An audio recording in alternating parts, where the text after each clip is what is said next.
Hare Krishna. I'm grateful to be here with all of you today after almost 6-7 months now. And today I'll speak about appreciating His Holiness Radhanath Maharaj. And the broad theme that I talk about is one mission, many moods. We often use these terms, mood and mission, interchangeably. Actually, the two are not the same thing. So, Srila Prabhupada had one mission. That was to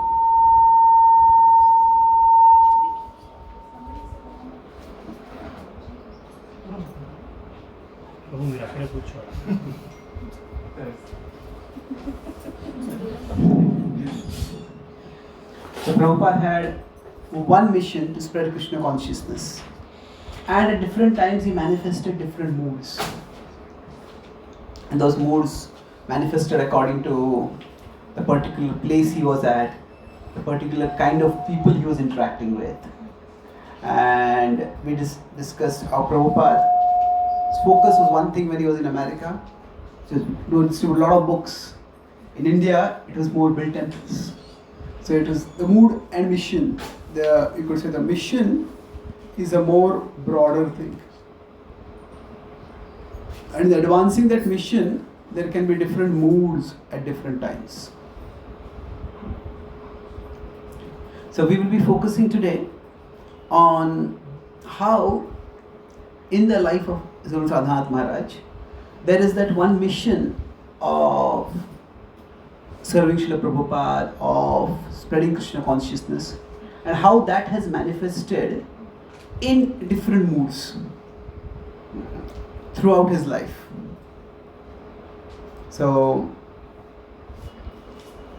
based on my small understanding, we will divide Maharaj's life into some phases.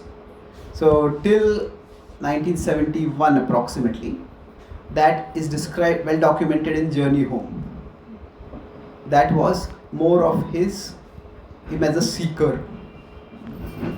Then he met Srila Prabhupada, and then after several interactions with Srila Prabhupada, then he went to New Vrindavan. So 71, around 71-72 till around 79, there was the phase when he was primarily a pujari. Then 79 to around 87, he was in North America, and there he was mainly doing youth outreach. He was going to various colleges and doing various programs, and he built quite a big college outreach circuit over there. Then from there approximately till around 2004, he was primarily a community builder. Now he was largely based in Radha Gopinath temple, and his focus was on building the community over there. Then from there onwards, you could say till about 2022 or so, his focus was more of Western outreach. Now it's not that the previous things were stopped, but the focus was different. And now, especially you could say 2020-23 onwards, now it seems that his focus is more on consolidation. I'll explain what that means. That well, he's still wanting to do Western outreach, but his focus is more on doing Western outreach in India. And he plans, at least that's what I have gathered from talking with him and several of other my senior god brothers also. Now, in each of these phases, it's the same person, but the same person manifests different purposes, different priorities especially.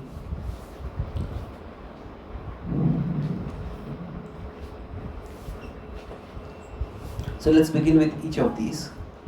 Now, regarding his, I'll not mention much about the journey home phase, but just a couple of things that which I have gained more appreciation of that after I started doing Western outreach.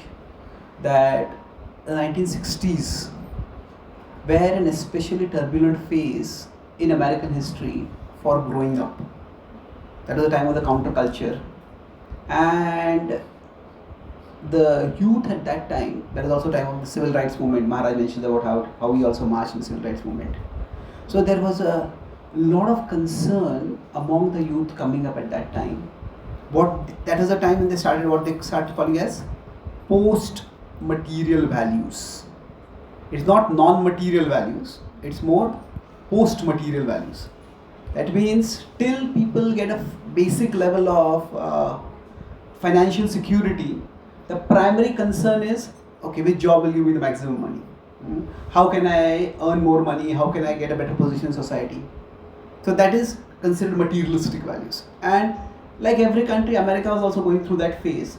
But after the Second World War, America became quite strongly established as both a military and a financial superpower.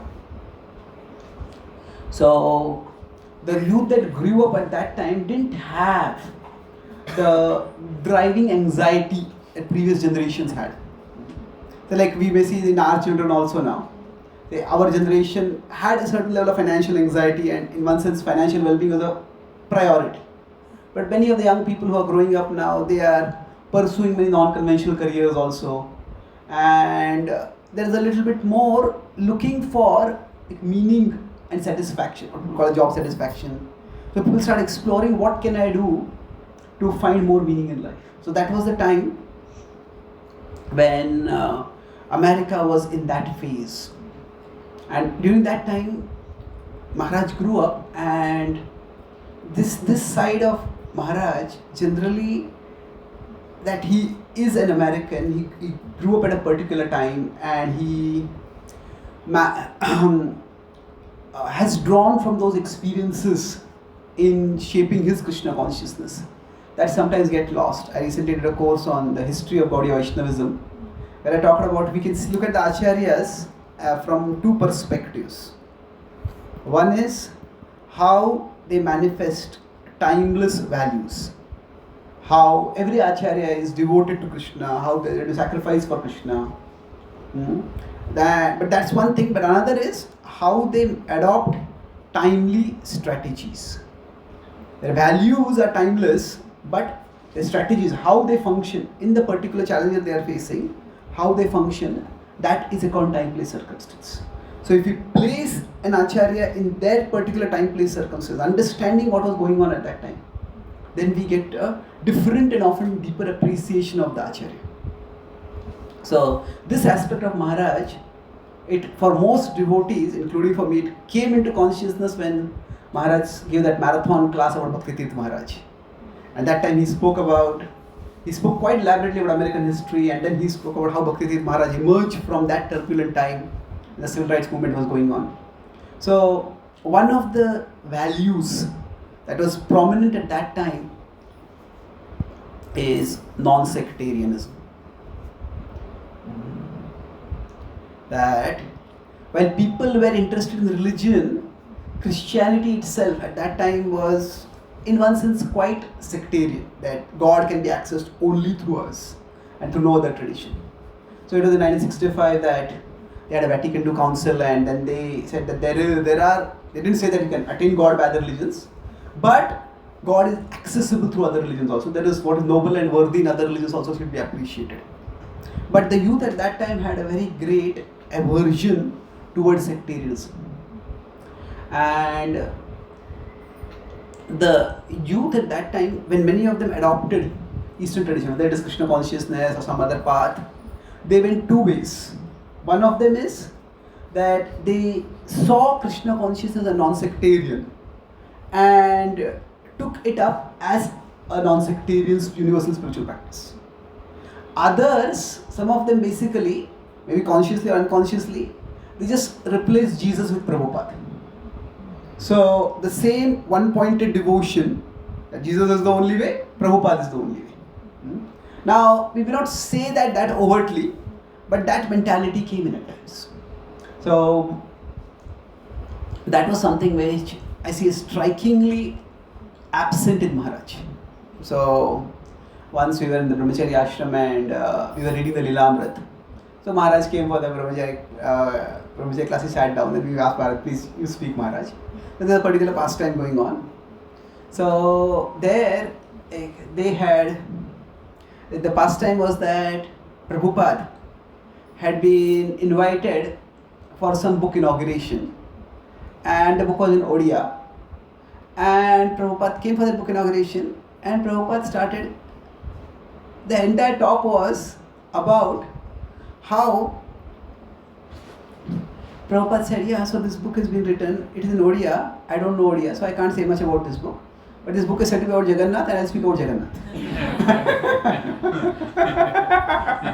so for Prabhupada, that was just that occasion was simply a logic point to speak about Prabhupada, not speak about Jagannath. And then specifically he spoke about he's Jagannath. Why are you making him Bharatnath? Why are you not letting devotees from all over the world who are sincerely serving, letting them inside? So when we were reading this, Maharaj said that, he said that I can never do this. That he said, if I am invited to a particular occasion, either I will not go for that occasion, or if I go to that occasion, I have to speak on that occasion. So this was the first time it struck me that there is a difference between following an acharya and imitating an acharya. So now we all know there is a difference in anukaran and anusaran. But we often think of that primarily in terms of the acharyas do some extraordinary things and we can't claim. Sometimes they may flout the rules or they may override the rules for a higher purpose, and we say we can't do that. But it was not just that. Every acharya has their own distinctive personality. And when I was studying for this Vaishnav history course, I look at the difference between, say, Bhaktivinoda Thakur and Bhakti Swami Thakur. A very significant difference. Bhaktivinoda Thakur was more of a reformer. Bhakti Swami Thakur was more like a revolutionary.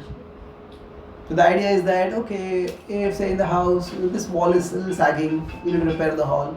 The paint over there is worn up, we have to repaint this. That door is a little spoiled, we have to get a new door over there. That's a reformer. A revolutionary says, let's just blow up the whole house and build a new house. So now both may be valid. It depends on time, place, circumstance. So it also depends on the nature of a person, what they want to achieve. So in that sense, Prabhupada often had a revolutionary approach. Actually, practicing and sharing Krishna consciousness itself is intrinsically revolutionary. They are going against the flow of the world. But a revolutionary purpose can be pursued by revolutionary means, and it can also be pursued by non-revolutionary, more of reformist kind of means. So generally, Maharaj's mood is reformist. So Maharaj has often expressed distress to me when some devotees make statements which come off as very sectarian. And we try to say that ours is the only way. So I think once a devotee in the Radhanath temple, in the Bhagavatam class, gave a talk about how there was some article in the newspapers about how the Pope at that time, the Pope also eats meat. And the whole talk was how, if the highest religious authority of a particular religion eats meat, what wisdom can they have? And what can people gain by following this religion? So then Maharaj afterwards clarified to the devotees and I don't know the speaker, but at least he clarified to us. He said that, other than looking at that one particular feature, he said that what we need to see is that not that this person is actually eating meat, so what value can they have? So rather we can see that actually Pope John Paul II was quite a visionary. He was talking about Pope John Paul II at that time, and he did a lot of work in one sense to try to not just spread Christianity but also protect the world from the advance of atheism. So in his own way, what he did is laudable. So the thing was that Maharaj said that rather than thinking if he's eating meat, what good can he do? What we should be thinking is that in spite of eating meat, if he's able to do so much, then we are not eating meat, why are we not able to do more?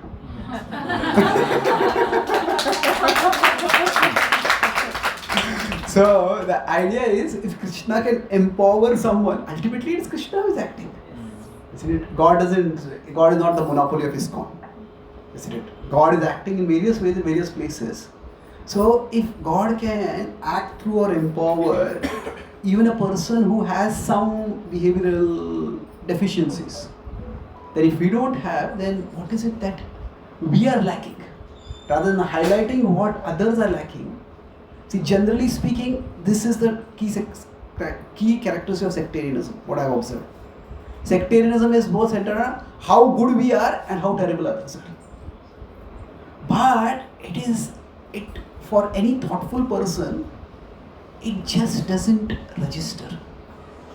It's like, if in a cricket match you say, oh, India has the best batsman, India has the best fast bowler, best spinner, best wicket keeper, best all-rounder, best fielder. And still India keeps losing. Well, then if you say others have terrible players, then how are they winning? Are you losing? So if we have the best, then if you're not winning, instead of saying they don't have good players, we have good players, you have to see why are we not working. So in the history of India, it's often portrayed as if India had such great kings. But then every aggressor came and kept defeating India. So now there is a complex historical reasons for that. But the point I'm making is, it's a characteristic of sectarianism is self-congratulation.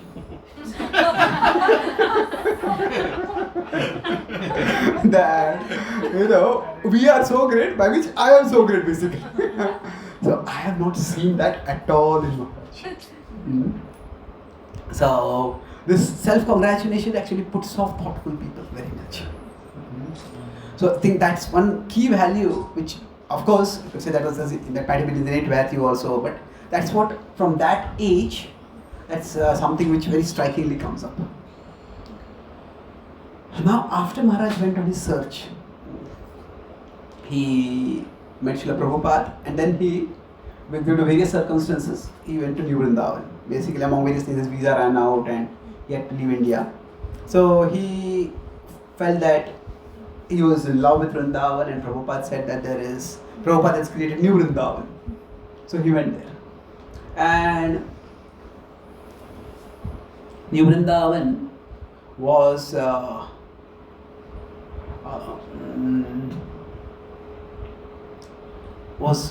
like a military camp at that time. There are many different conceptions of what ISKCON is. So some people think it should be primarily a home, some people see it's primarily an office. So some people have the idea that ISKCON is primarily like a military camp. So in military camp, what is the primary value? Discipline. Just obey and do whatever you are told. Discipline and immense amount of sacrifice that is required and expected and demanded and even insisted on.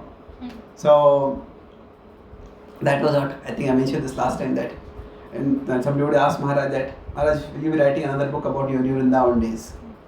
So Maharaj said, those who come by reading the first book will go away after reading the second book. So it was a time of immense austerity. Now in some ways, almost everyone at that time did some austerity or the other. It was a very difficult time. So what Maharaj did was in some ways exceptional, but in some ways it was normal at that time. Not everybody necessarily did all the worship, all the offerings for the deity and sleeping just a few hours in between. That level of austerity was enormous. But certainly it was not an easy life for anyone at that time. Everybody was living in immense austerity. And in some ways at that time, Maharaj, it was just he and Krishna.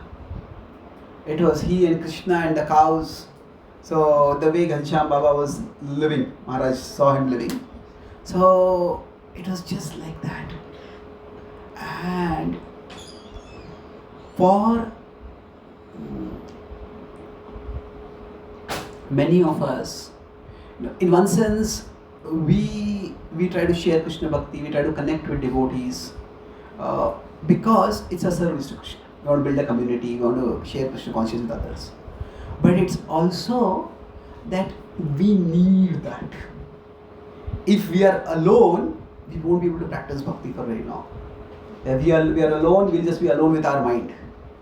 And our mind has a mind of its own. It can take us anywhere and everywhere. So for us, it's that we need association, we need engagement where we are interacting with people. So Maharaj's interaction was very, very less. So it's like, basically, the way I have seen that, it's like we need Maharaj. Maharaj does not need us.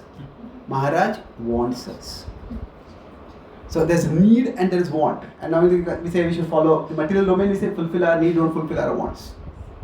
But in the spiritual domain, those who are Atmaram, they have no needs. But what they have is, the Krishna does not need anyone at all. When Krishna has relationships, that's not out of a need, a sense of inadequacy or incompleteness. That's because Krishna just wants to share his completeness with others. So there are times when Maharaj also withdraws from the world and he is completely satisfied in himself. So for many years previously he would go to Rishikesh, especially he was writing a book. At that time he would go to Rishikesh and he would just be with one or two people. And for days Maharaj would not talk with anyone else. And in fact, for some time, till some time before, the same rock on which Maharaj had sat and meditated, that rock was still there in Rishikesh. Then there was a landslide and a storm and that rock went away. But Maharaj would go and sit on that very rock. And I think Maharaj is meditating for writing his books and other things over there. So that capacity to be immersed in Krishna and to be content in Krishna, that is something which is extraordinary. In our tradition, we have these two kinds of transcendentalists. We have Bhajananandis and we have Goshtanandis. So now, these two categories generally are made in the sense that those who are Bhajananandis, they are satisfied in their own bhajan. And Goshtanandis, they want to share with others. And that's required, of course, that sharing with others. But Bhaktivedanta Thakur says in one lecture that actually every Goshtanandi has to be a Bhajananandi. That if we are not actually getting contentment and enrichment in our bhajan, we can't really effectively share with others. So, for him, he was once telling some of senior God brothers that he had thought that this was going to be his life for the rest of his life. Every day he would wake up, worship the deities, and that's what would go on. And he was quite ready to do that. So there was no any need for external recognition or validation. And now when Maharaj meets with all these celebrities, we'll talk about that phase when we come to it. But one of the devotees who organizes this for Maharaj quite a bit, he was telling me that for Maharaj, actually it's an austerity. He is much happier talking about Chaitanya Leela and talking about Krishna Leela and talking to devotees directly. But he's doing this as an austerity. He does not need that kind of recognition. And that was the stage 50 years ago almost, from 71 to 79. He was completely enriched in Krishna. So that was one phase where, of course, we knew that he was a serious spiritual seeker. A seeker in the sense of seeking a spiritual path. But it's like just being immersed in sadhana. Even the seva is just like sadhana only, so deity worship. That is the seva, but it's also sadhana. So we're just satisfied in that. And then in around 79, suddenly he got an instruction. He says, you go and now do preaching in colleges.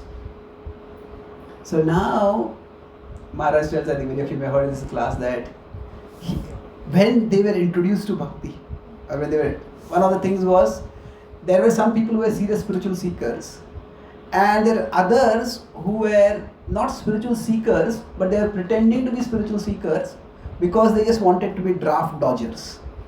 Draft was basically, America had a policy where they were compulsorily drafting young people into the military, mainly young men.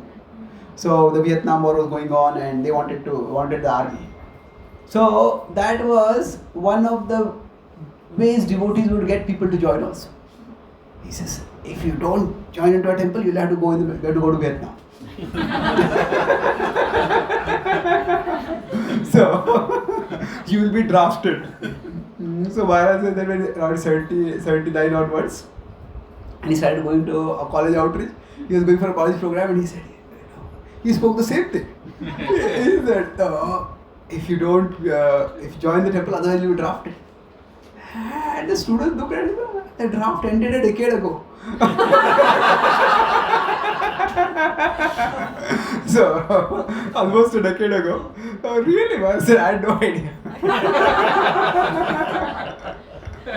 So, it was a time when it was completely disconnected from the world. And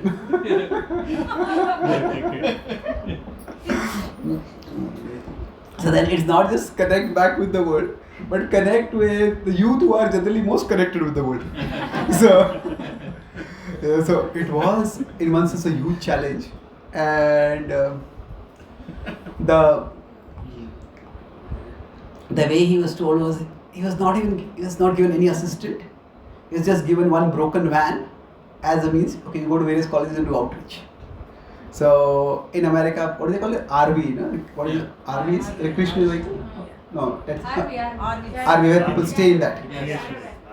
Yeah, so Maharaj eventually got that van like that, and then he used to travel from place to place in that van.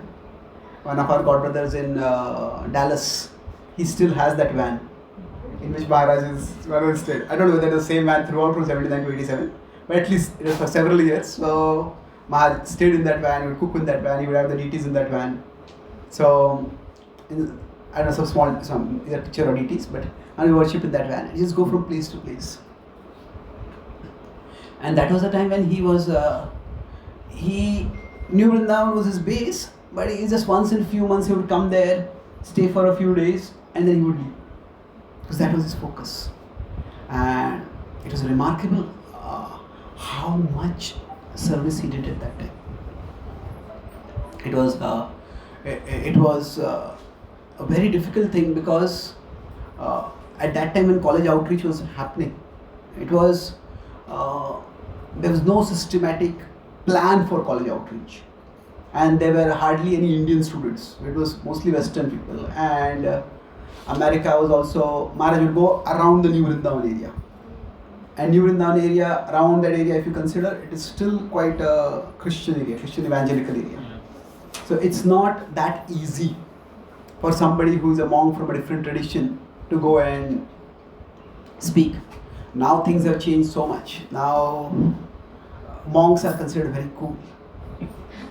Now many of our devotees, when they write books, mainstream publishers, I am also working with mainstream publisher, the first thing the publisher says, we want the monk's picture on the cover. So it is things have changed quite a bit. And that's a fascinating cultural change that has been happening in India in the last 10 years or 10, 15 years or so. But it was very difficult at that time. So it was not just, I didn't have the logistical support from his side, but the environment also was not very supportive. And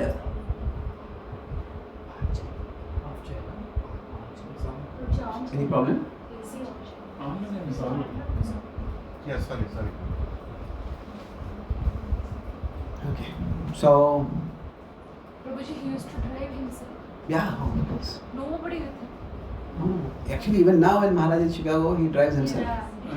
Yeah, when he's in Chicago, he stays. He has a. I've seen Maharaj driving. Sorry. I've seen Maharaj driving. Yeah. So in Chicago now he has the same house in which he grew up. One of our godbrothers Balram Prabhu bought that house and he was staying in that house, and Maharaj would stay in the basement of that house. I said, this is where I would read and think.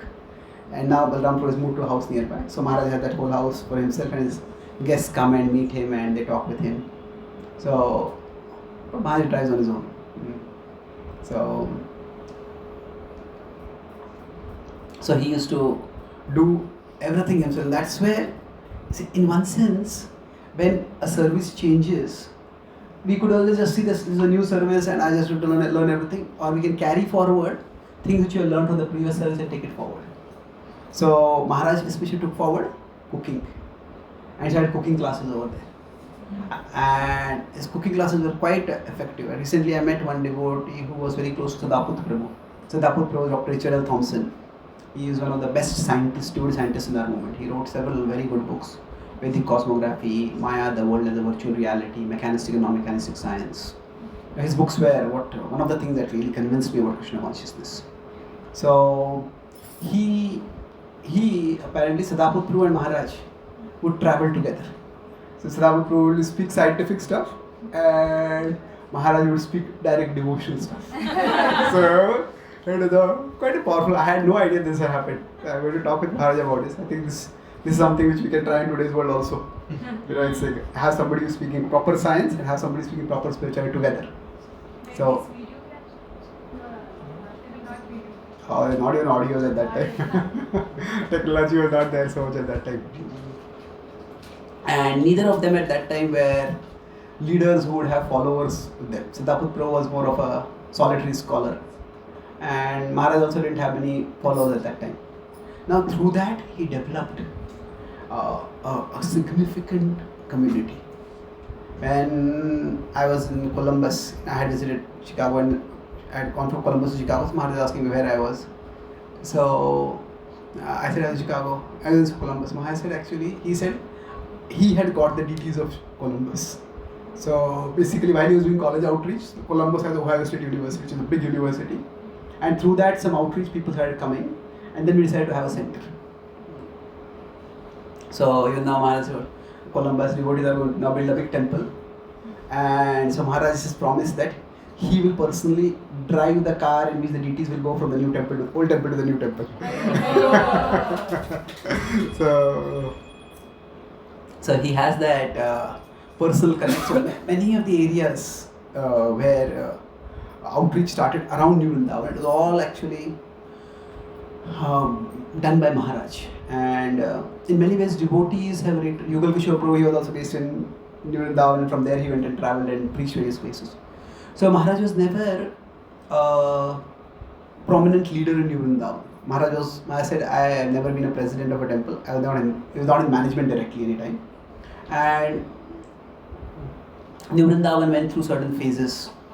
So basically, I'll talk briefly about New Vrindavan phase, then we'll move forward. That's a whole complex history. But the leader over there, he basically felt that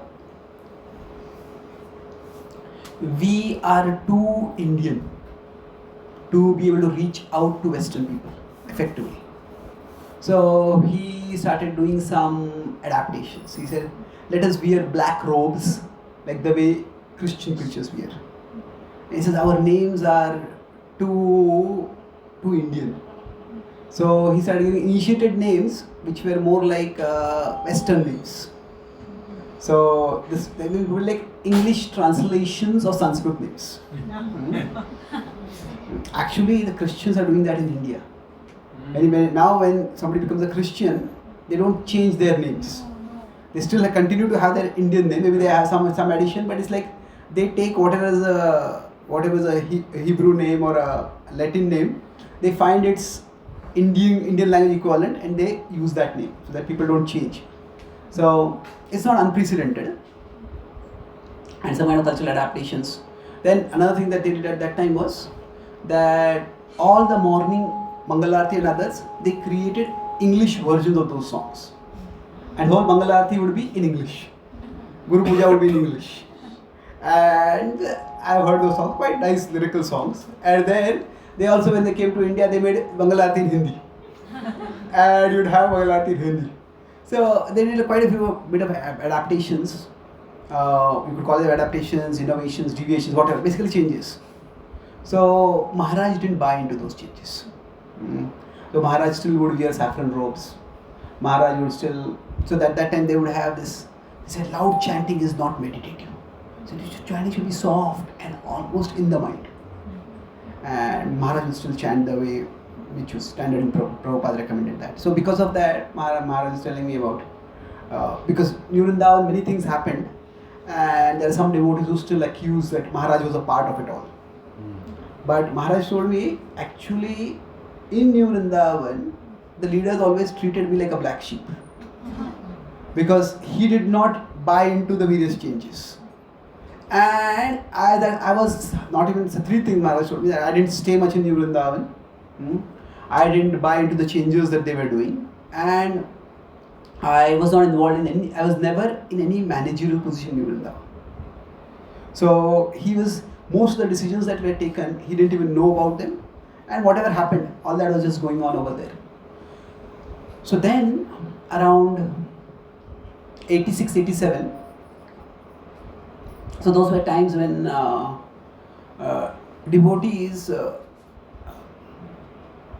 in their zeal to share Krishna Bhakti, they often did things which sometimes crossed the moral line. So like in book distribution, what devotees did was that they would, the Maharaj was never actively involved much in book distribution. He was in going to college, he would actually give a class, he would do kirtan, he would do cooking, but he was not actively involved directly in book distribution. And book distribution has been a remarkable thing in our movement's history. But sometimes some devotees got over enthusiastic. So what they would do is, there are many people in America who are unemployed who live on security. So maybe once a fortnight or once a month, they would get the allowance from the government, which they are supposed to use for maintaining them throughout the month. And when people get that allowance, most of them immediately buy a lot of drugs and they go high. And then at that time they are dazed. So some devotees would deliberately go at that time and give books to people. And in America we're not selling books, you're giving books and people are giving charity. So people would be dazed and devotees would talk in a particular way, and they would take one book and they would take $100, $500, $200. So basically almost the entire allowance that was supposed to be there for that person's whole month, all that would be taken. And the devotee would get more collections, and that would be glorified. So over a period of time, this became so bad that we got a very bad rap, and Tamal Krishna Maharaj at one time told devotees to stop doing book distribution entirely. So like this, some question. Now this is just one. Many other questionable practices were involved, where started being happening. But Maharaj was not involved in this at all, because he was not in the management. He was not in that sense guiding devotees. But then, because of various issues, in 1987, the leader of New Vrindavan, he was also used to come to India, and he couldn't come to India because of legal reasons. So he couldn't leave America because of whatever legal complications were there. So then he told Maharaj to come here. Maharaj used to come sometimes here or here, but he told Maharaj to take up the leadership of this project. And then from that time onwards, Maharaj started spending more time in India. And so what? But there's this dismissive attitude. See that basically in the college outreach, I'll just conclude this part. In college outreach, basically, one thing I have observed about Maharaj is that he takes up one thing and is Vyavasayatmika buddhi eke kurunanda. Maharaj doesn't, so when he was doing Pujari service, just Pujari service. When he was doing college outreach, he's focused on college outreach. He would meet with devotees, talk with devotees at various places, cultivate devotees. But he's just focused on doing what he finds, what he sees is valuable, what is his service, he focuses on that. Later on, when some of the, in ISKCON, many of the leaders in the 1980s, they had problems and they fell away from their spiritual practices. And then that's how there were some different groups that came up. There was one group which was like more of an internal ISKCON reform. The other was the Ritvik movement. The internal reform was the gurus need to be chosen, guru need to be more accountable, they are not absolute authorities. There's some oversight on the power of the gurus. The other was, actually there are no gurus, Prabhupada is the only guru. So So Maharaj was once telling about the Ritviks. He said that they criticize us that we are gurus and we are doing this. But he said that the people who betrayed them are also the people who betrayed us. That it's not that the most of the gurus who are influential gurus in ISKCON right now, they were not in leadership position in 1980 so much. There are others who were leaders and all of them were subordinate. And you look at some of the histories, the kind of demands that were made from Maharaj, it was quite, somebody would call it abusive, the kind of services that were expected, the kind of surrender that was expected. So Maharaj went through that phase, and his idea is that there are many things wrong in the world. But rather than focusing on what is wrong, you see what we can set right. And so Maharaj takes one service and just builds on that service. With Pujari service, do the Pujari service very nicely. So in college outreach, just do college outreach. There's the purport of Prabhupada's 7th canto, and he says we should always be healthy and stout in mind and intelligence to determine the goal of life amid a life full of problems. A life full of problems means there are hundreds of things wrong. But what is actually going to make a positive difference? Okay, just keep fighting hundreds of problems or complaining about hundreds of problems, that doesn't help. So Maharaj's focus was on creating a healthy alternative. So one thing, he tried to build a community through college outreach. And actually around 86-87, after all the years of service that he had done, when the whole college outreach was just starting to have fruits, that is when the community was being built, that time he was told to come to India. And the way it was, it's like say if we have invested our blood and toil in some project and suddenly you are told to go somewhere else, that itself is difficult. But at least if there is a worthy successor who will take care of that project, then we have entrusted this to someone and let them take care. So Maharaj asked, who will take care? He says, that is not your problem. This is not your project, this is Krishna's project.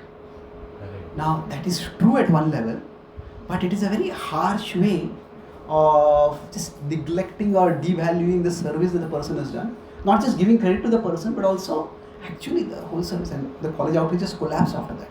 Many people, individually some of them became devotees. But it was extremely difficult at that particular phase when, I feel in that was like, in some ways, 5 to 10 times bigger than what Prabhupada tried to build in Jhansi. He tried to start the League of Devotees. Prabhupada stopped his business, Prabhupada stopped even visiting his family. He was not officially sannyasi at that time, he was still like a vanaprastha. But Prabhupada, to use a contemporary metaphor, he put all his eggs in one basket. And then, not that the eggs broke, the basket itself was taken away. It was like that. So it was difficult, but Prabhupada walked away from it. Okay. But here it was, Maharaj had put years of effort and suddenly it was taken away. So that key thing, that take one thing and focus on that. Maharaj also, even now you see when he goes to America, he doesn't.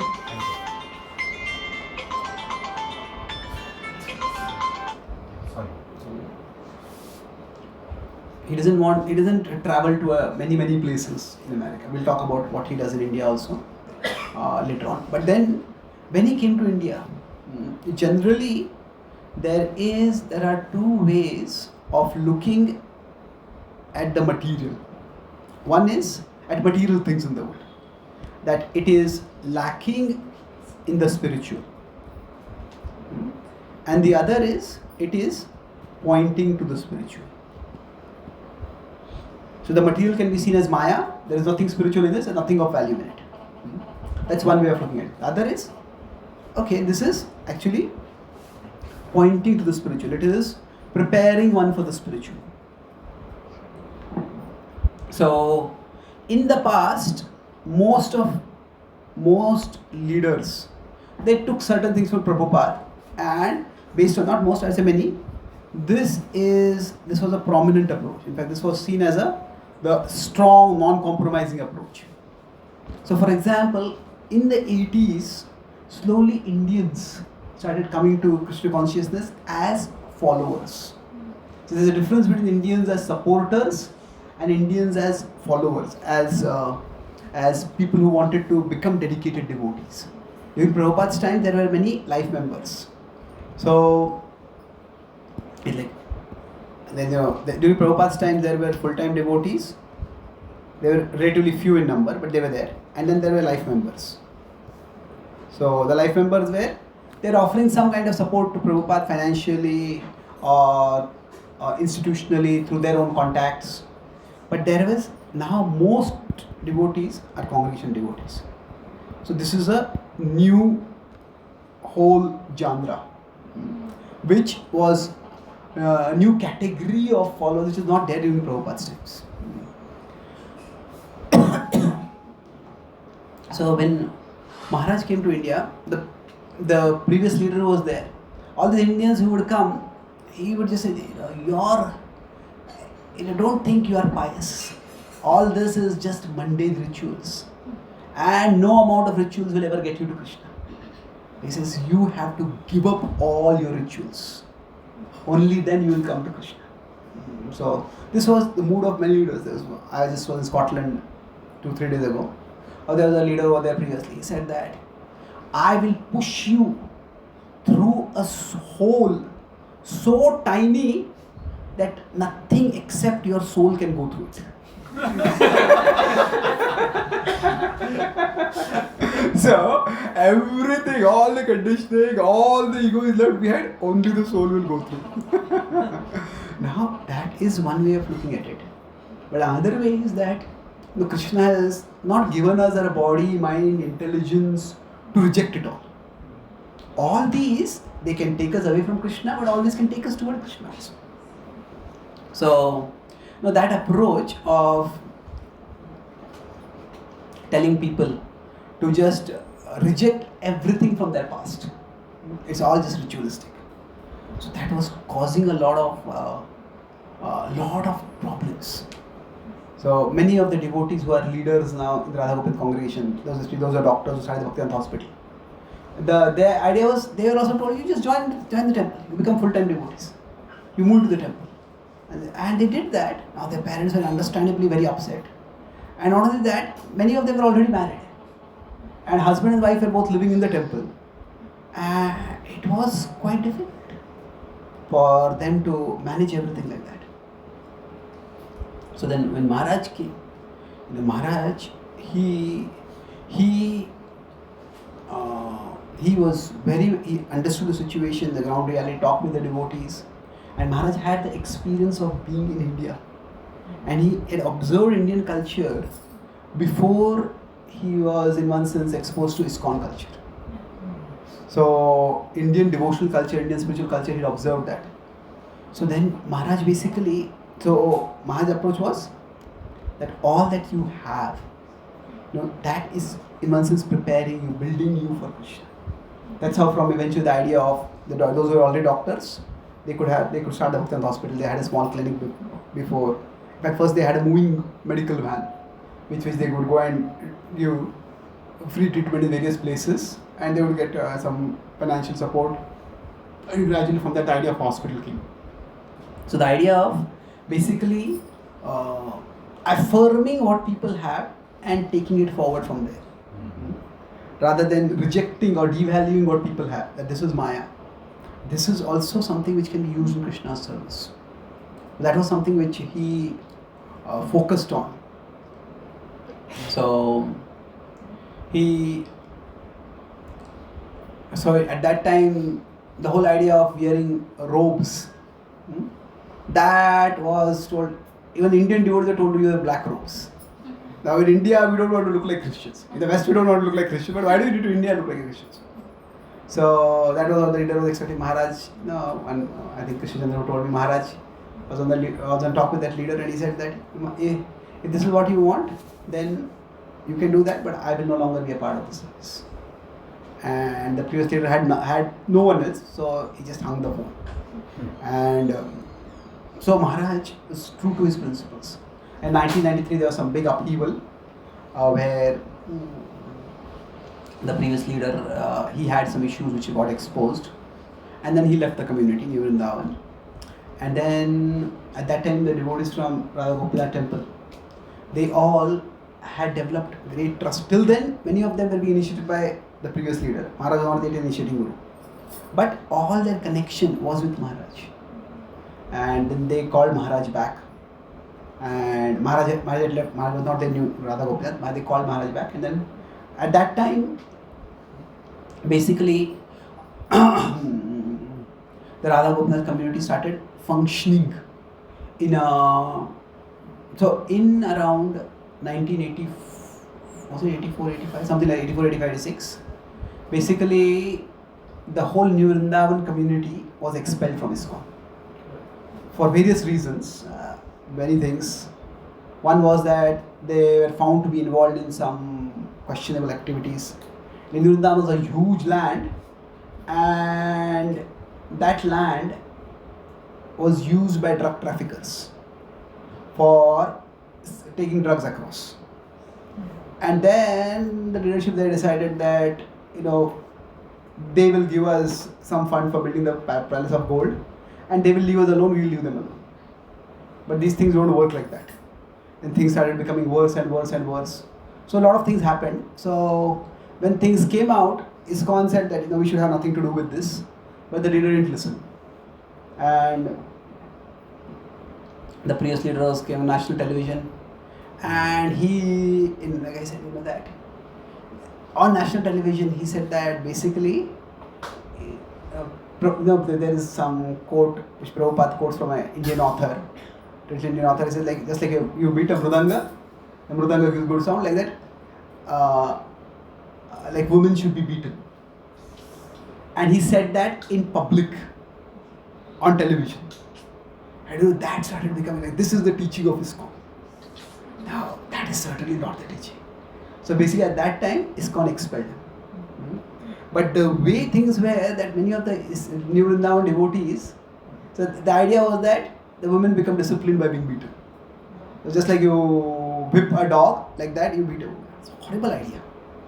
But so basically he did many things like that, so he was expelled from ISKCON. And New Vrindavan was quite close, there was no internet over there, no television over there, radio was also not much there. So devotees didn't know what happened, they only heard their side of the story. And they said, all these ISKCON, they don't follow Prabhupada strictly. We are only following Prabhupada strictly. And they feel insecure, that's why they expelled us. So basically in the New Vrindavan community, some of the devotees stayed with Radhanath Swami, who was the leader at that time, others left. But now Maharaj was practically not in New Vrindavan. So he never officially left with the group when they left ISKCON, or when they were expelled from ISKCON.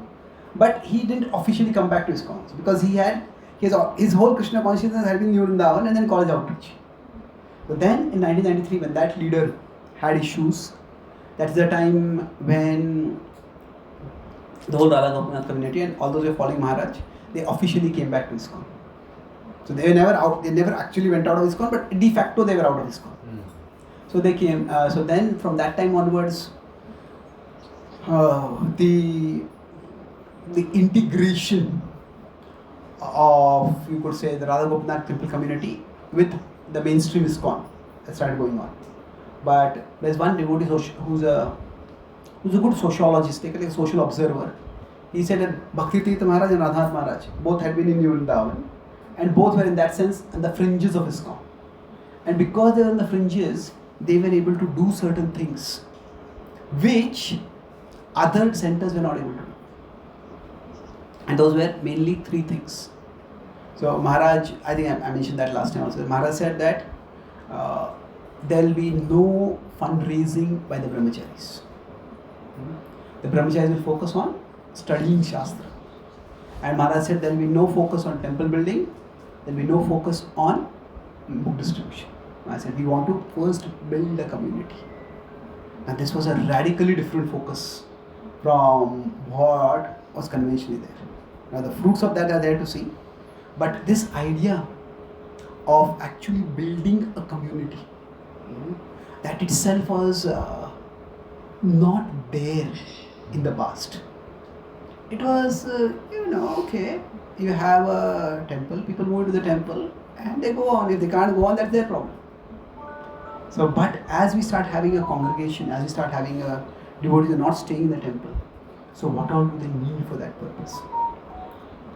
So this phase of building a community is in many ways what Maharaj has pioneered. Many other devotees have done that afterwards. Different communities have been built. Now there are two different things over here. Wherever there is a charismatic preacher, people will come, and in one sense, you could say a community is formed over there, and that's true at one level. But that is based on the charisma of the preacher. But what we are talking here is about providing facilities for devotees to continue the practice of bhakti without overly depending on the inspiration by that leader. So, in that sense, one is like a community forms, and a community forms around a leader. The other is a community is carefully built. So, Bhakti Tirtha Maharaj would say that preaching doesn't just mean speaking about Krishna. It means two things. It means breaking the walls that are stopping people from coming to Krishna and building the bridges by which people can come towards Krishna. So that's a very beautiful vision. What are the walls that are stopping people right now, and how can we break those walls? And what are the bridges that need to be built? So that community building, in that sense, like somebody can be a charismatic preacher and just speak and people come to bhakti. So that's a community forming. So community building versus, you could say, a community forming. And community forming is also wonderful. It requires the potency of the preacher to be able to do that. But the difference is, it's more the preacher centered. So because of the charisma of the preacher that is going on. But community building means that walls are broken, walls that are obstacles, and then bridges are built. So basically facilities are created so that devotees can actually get whatever resources are needed for the practice of bhakti. So among the various things now which has become very prominent is for our devotees when we have children. So where are the children going to be educated? In the past it was just send them to Gurukul and the Gurukul will be somewhere far away, and that doesn't work. Or just send them to mainstream school. That is none of our business. If you are not sending them to Gurukul, then you are unsurrendered. Then you are in Maya and your children will be in Maya. It was not like that. You have to create some facilities. So a school, Gopal Garden School was built, and before that we had the whole council system. Devotees would take care of devotees. In the Bhakti Hospital. Then some facility, some support for devotees to get married. So in the past, if some devotee had to get married, it was basically the spiritual master of the temple president said, would say, you get married to this person. That's it. Or it was like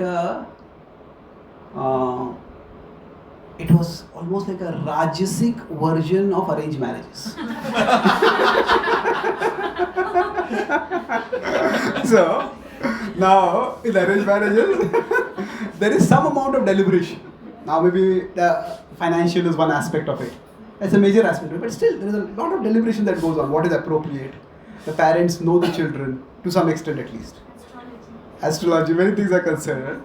But it's, that you are surrendered to Krishna, you just work together. It didn't work. And when that didn't happen, then devotees were left to their own means. So to try to create some support facility. Now what exact support facility will work when? That depends on time, place, circumstances. But just the vision to try to do something like that. So in that sense, putting in sustained efforts to build a community. That is very important. Gaurang Prabhu is now doing his master's and doing his PhD. So his focus on community building in Vaishnava, in Bhakti, in the history of Bhakti, Vaishnavism. So it's quite a interesting subject, because Bhakti has been often thought to be otherworldly. Like the iconic images of saints, whichever are in Maharashtra, Tukaram Maharaj, iconic images that, he's not even concerned about his job, he's not concerned about his family. If there is no food, Krishna will come and provide the food. But he is completely absorbed in chanting Krishna's names. He's supposed to take care of a farm and animals are coming and eating that farm, but he is simply chanting the names of Krishna, and then Krishna replenishes that farm. Now, say the saints that Krishna can do that, but that was not the model for everyone. See, there's a difference between an inspiration and a model. There can be many inspirations. Like sannyasis can be inspirations for grahasthas, but sannyasis are not models for grahasthas. At least not in that ashram. I was talking with one devotee in UK. He was telling me just I was in UK. So he said, yesterday was my wife's wedding anniversary.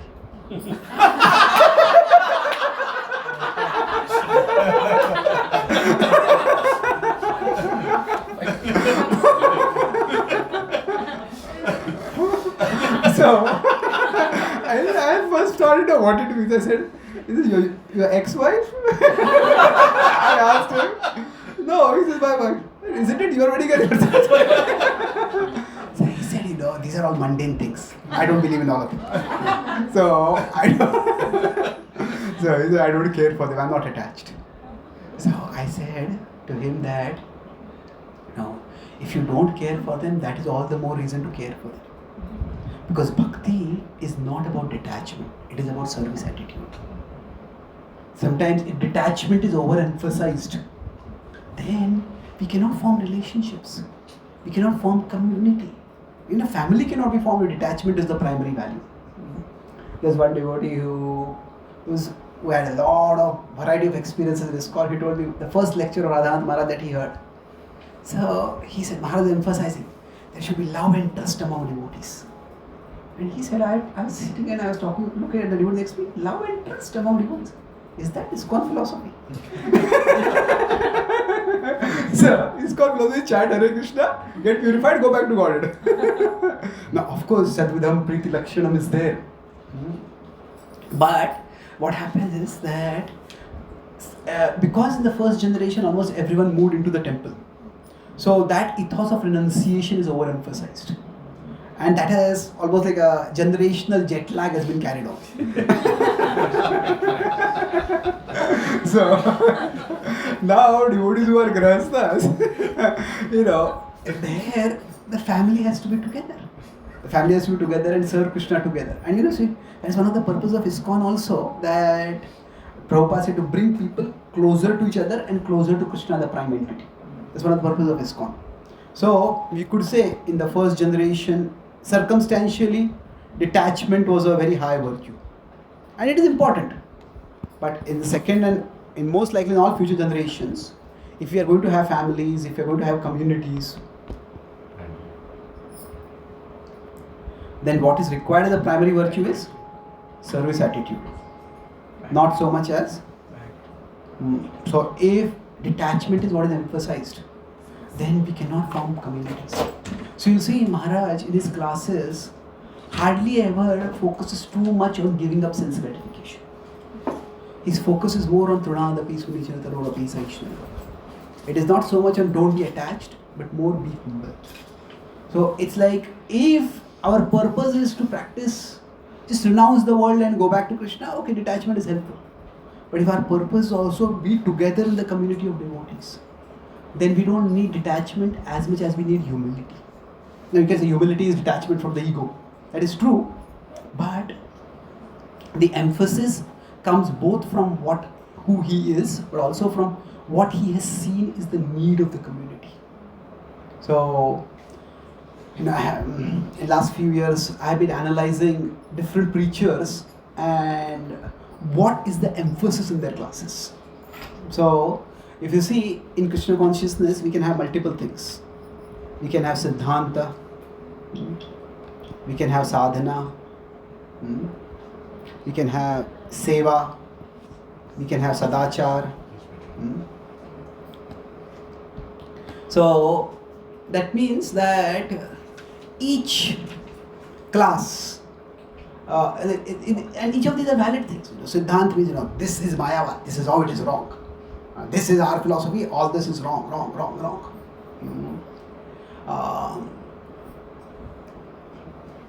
I was in the manner, I gave a class, and there some devotee asked, is our philosophy similar to panentheism? Pantheism is everything is God. Panentheism is that God is everything and God is more. So I said, yes, among the various terms in the Western philosophical tradition that could be used, panentheism would be the closest. There are some differences. But the next day, one devotee gave a whole class. The whole class was how it is a deviation to say that our philosophy is panentheism. Well, okay. Yes, I'm not saying it's panentheism, but the point is that he was not criticizing me, but effectively he was saying that that's not correct. So I had a nice talk with the devotee afterwards. Now some devotees, for them Siddhanta is very important. Now yes, we can say that we are not Hindus. We can say that. But if we are going to put ourselves in the religious classification of the world, we are certainly not going to say we are Muslims. Isn't it? So we can say we are practicing the spiritual path, so we are not Hindus. But there is a Vyavaharik and there is a Paramarthik. Because Paramarthik, we are Krishna Bhaktas, we are not Hindus. But in the Vyavaharik categorization, we are Hindus. And if we don't acknowledge that, then we can't expect other Hindus to help us when we need them. And when they need us, we'll say we are not Hindus. That is just opportunistic. That doesn't work. That's what is right now happening in. Some of you may have heard about Bangladesh. The terrible things are happening. Now, of course, our temple has been sacked and some Hindu homes have been attacked. So we have to reserve judgment right now, whether it is religiously targeted riots or it is just crime run rampant. Because right now there is practically no government over there. Police are not responding to anyone. So Indians generally, what happens is Hindus have a thought of responsibility. So even in Pakistan, actually Hindus are among the wealthier class of society. And in Bangladesh also Hindus are wealthier. So when Hindus are targeted, is it because of their religion or is it because of their wealth? It is probably because of religion. But right now, it will reserve judgment. But the point is that our devotees, they're contacting RSS and others for support, and they said, when has ISKCON supported any Hindu cause? So that's a valid question. Now we cannot support any and every Hindu cause. But still, the point is that we cannot reject the Vyavaharik completely. There is the Vyavaharik and there is the Paramarthik. So if the Vyavaharik philosophical categorization is, say panentheism, then there is no need to reject that completely. The battery. Oh, okay. The one here.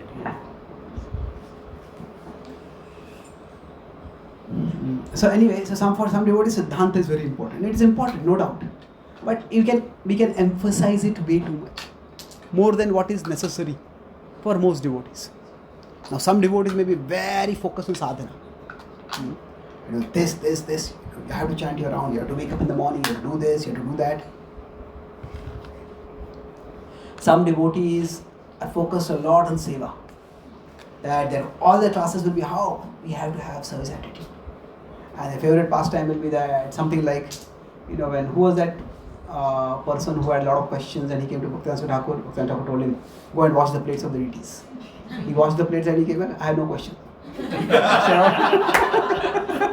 So something like that.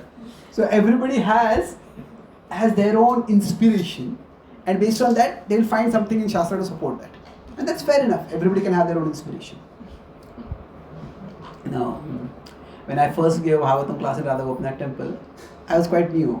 10 years I was there, but I had come to Gopinath, so Gaurampur attended my class. And I asked him after that, how was the class?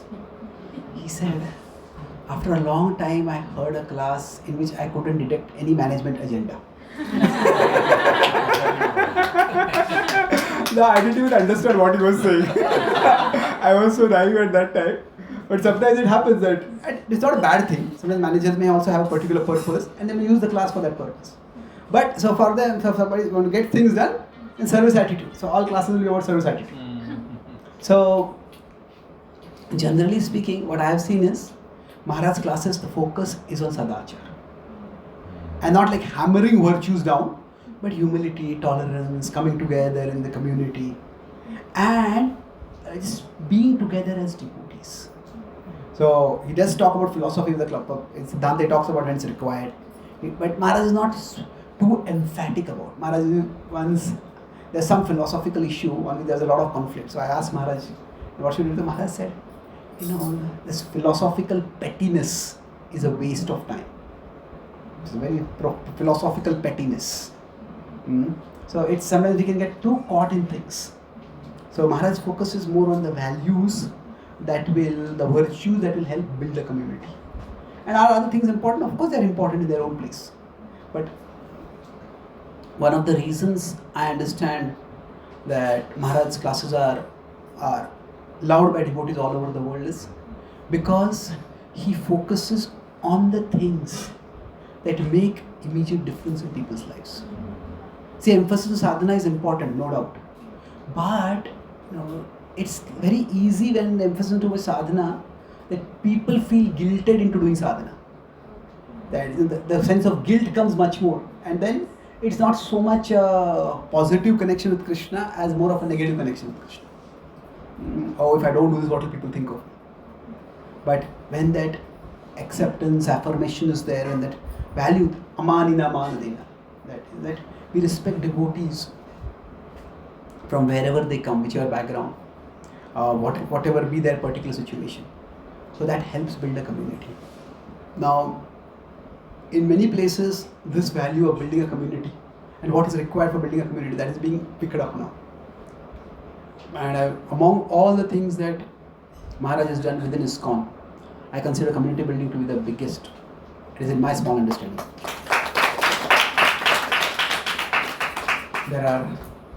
Now within community building there are many things. There is a Brahmacharya ashram which is focused on studying Shastra and teaching Shastra and not other things. There's a Grahasthas who are trained as counselors and mentors. There are various other ideas of like devotees using their profession in Krishna's service, through Bhakti hospital or whatever. So that is the community building phase. And then after that, there is the Western outreach phase. So I'll talk about that in the consolidation part and then we'll conclude.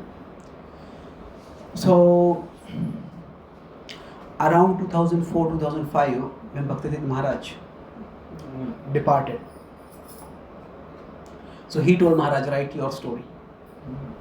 Now Maharaj did spend a lot of time writing his story, but then in general what I've seen is that when Maharaj does something, he does not do it half-heartedly. Either he doesn't do it or he does it and he invests himself fully in it. So okay, it is not just, okay, if I write this story, write my life story, what can be done with that? So in the West, the way the world is right now, experience is seen as the highest pramana. That means if in my experience something is good, see, if you see, now I don't remember what all I spoke in the session we had last time, and probably you also don't remember. So You spoke more about journey home, how that book got found, editing of that book, and how you helped in that editing. okay. So that was more of, you could say, my personal interaction with Maharaj, something like that. Yes. And this is Yeah. so okay. This is a little more analytical. I'm talking about a few interactions with Maharaj. Really. See, basically the world has gone through different phases. You can say pre-modern, modern, and now what is post-modern mostly. So in pre-modern, basically the decision-making authority was Shastra for people. Whether it is Vedas in India, the Bible in the West, the Quran in the Middle East, decision-making authority was Shastra. Now in the modern times, it was science. Is this scientific? Is this scientifically valid? So now, while there is still a lot of infatuation with technology, not so much with science per se. No, it's not that people think science will provide all the answers to life's questions. We still are excited about technology, people in general, but now in the postmodern times, the authority is experience. I will do something not because some scripture says so, not because science says so. I do it because it works for me. In my experience, this works. And if something has worked for someone in their experience, then I want to hear from them. I was at an interfaith conference in America, in DC, and we were talking about contemporary postmodern outreach. So one Christian pastor was giving his experience. He says that 20, 30 years ago, if we were giving a discourse, a sermon, say, divorce is a sin against God. If you divorce, you'll go to hell. That kind of preaching would work. But in today's, this was 2016-17, now today it will be even more true. Says today if we tell a young couple, if you divorce, you'll go to hell. They say first you go to hell. We don't care for you. So on the other hand, see, on the other hand, in the evangelical tradition, they have no monks, so they have only husband, wife, both of each other. So if a preacher couple comes and says, we have been married for 20 years, and we would like to share how we made it work, then people are very interested in that. Now within that, you can bring in the principles of the Bible. You don't start with the Bible says this. This is how it works for us, and this is how the Bible is also saying the same thing. So the idea is, experience is considered a big authority for people. And to some extent, this was also understood in ISKCON. It is more like how I came to Krishna consciousness is a story which we ask everyone. And that's one of the popular columns in Back to Boyd also. So that was there, but nobody had written a full book length on it. So Maharaj saw this as a way of, after he put his time and effort in writing his life story, saw this as a way of doing Western outreach. And so that's where his focus has been for the last almost 1.5 or nearly 2 decades. And in my understanding, that was for 3 reasons. One is, Maharaj often quotes, especially when he's talking with preachers, is where there is greatest need, there is greatest mercy. Bhakti said that. So if somebody wants a glass of water, you give it to them, that's wonderful. But if somebody is on a war field, they're fighting war and they're parched or thirsty, you give them a glass of water at that time. It's far greater value. He wanted to, so he feels that there's a great need in the West. In the West, we have lots of Indians becoming devotees. So, one devotee, he recently wrote an article about how ISKCON is becoming like a Indian Society for Krishna Consciousness with international branches.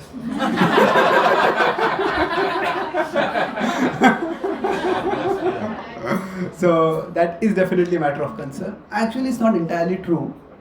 It is more of in Russia and in Ukraine, we've had lots of people becoming devotees. So it's more like among cultures, the West is more egalitarian. Egalitarian means it's more equal. Like in Western companies, if you work, you refer to the boss also by the first name. Yes.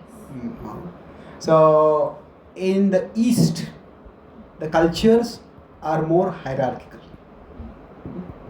So wherever the cultures are hierarchical, we have been fairly successful. Wherever the mainstream culture is egalitarian, we have not been very successful. So now some devotees have the opinion that the hierarchical structure is central to Krishna consciousness. And some devotees feel not necessarily. So at least the hierarchical way of spreading Krishna consciousness has not had much success in the West. So Maharaj felt that there's a great need in the West, and not only is there a great need, there is also, he felt that he himself as an American who has been in India, and now he has his own personal story as a testament. So he is very specially disposed to do this, that he can do this in a way that few other people can. And also Prabhupada wanted it very much. Prabhupada, when he was on this pastime, Prabhupada in Africa, devotees were preaching to Indians. Prabhupada in Africa, we should be preaching to Africans over there. So we should be getting local people over there. So Prabhupada, the movement needs it because we don't have so many Western people. Maharaj has the capacity to do it, and Prabhupada wanted it. So the 3 reasons. And in the Western outreach also there have been different strategies that I've seen. First was like a book-centered strategy.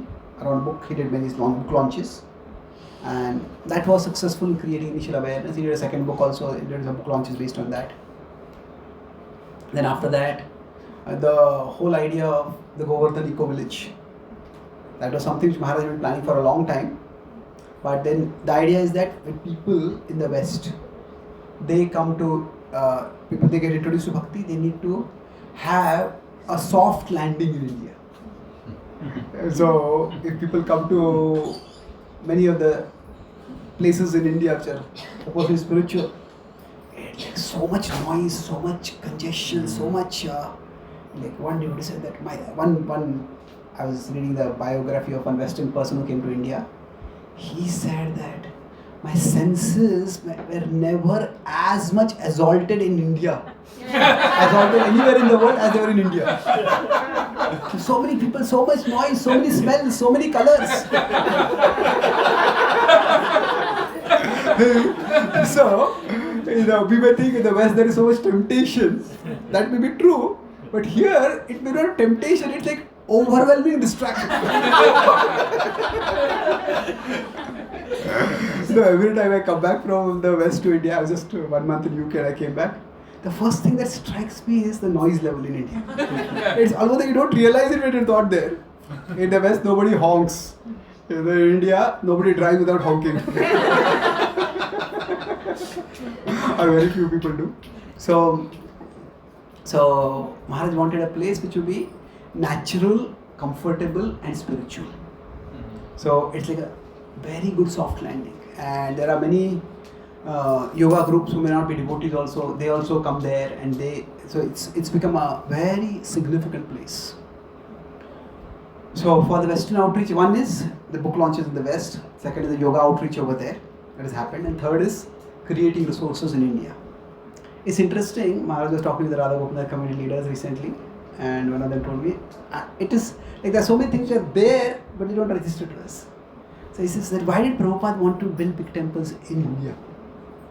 We could say that Indians are impressed by big temples, and Indians have that kind of religious pride in building big temples, and they would contribute to that. Indians at that time would not contribute to book distribution.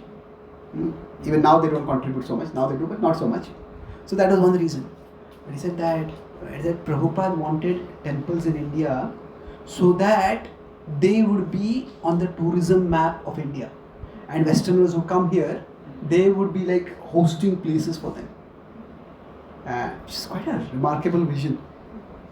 So now Juhu temple was grand and it was supposed to be on the tourism map. So Juhu is on the tourism map, Radhanath is also on the tourism map in Mumbai. Anybody who comes from Mumbai, they come and see the temple. So having various things which are attractive. So, and they're creating that base. So when Maharaj takes one thing up, other things do get it basically neglected. But Maharaj is focusing on one thing, and his mood was that he has built, he has trained the counselors, he has built the community. So devotees can get nourished even in his absence, and they can be trained and guided, and things can move on. And that's one of the things that the Maharaj may not have done, like conscious succession planning. That is also a discussion going on in that moment. But he has actually done that right from the beginning. Where he is, in one sense, decentralized the leadership. It's not that like one disciple, like he is the center and everything has to be sanctioned by him. Like some people, when they are the boss, I need to know everything. But there are many things that you don't need to know. But I need to know so that I know that I don't need to know.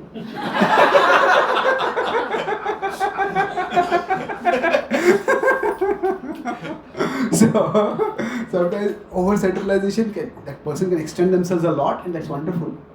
But then people don't grow, people feel suffocated.